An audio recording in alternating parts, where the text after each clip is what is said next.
Welcome guys, in this video I'm going to show you how you can fix the connection problem with your AirPods Pro 2nd generation. So as you can see, they are visible on the available devices list and it's still refreshing, and when I tap on them once, after a few moments I will get the information that pairing is rejected by the AirPods Pro. So how to fix it?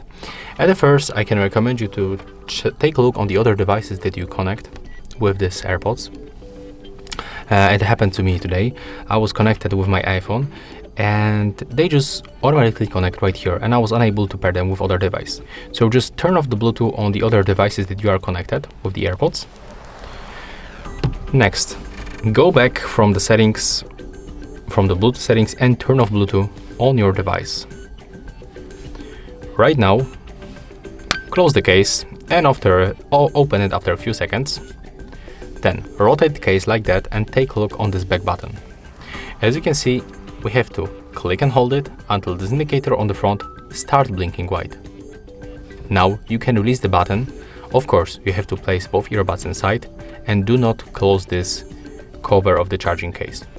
Right now, click to pair new device on your smartphone or laptop. As you can see right now, they appear another time, so we can try to connect them.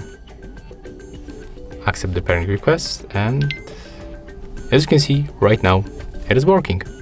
So that's my way to fix the connection problem with your AirPods Pro.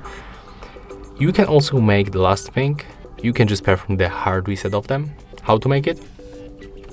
One more time, you have to use this back button, click and hold it, take a look on this indicator in the front until it starts blinking red. It will blink like 4 or 5 times, and after that it will turn to the pairing mode, so this indicator on the front will also start blinking white. Just take a look. Thanks to this process, we will restore all default settings of this device. As you can see right now, it is blinking white.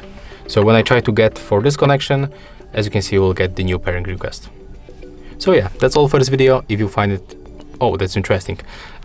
We are not connected back, so let's do pair new device, and right now they will be visible. Yeah, there it is. So yeah, that's my way to fix connection problems with your AirPods Pro 2nd generation. If you find this video helpful, just remember to leave a like, comment and subscribe to our channel.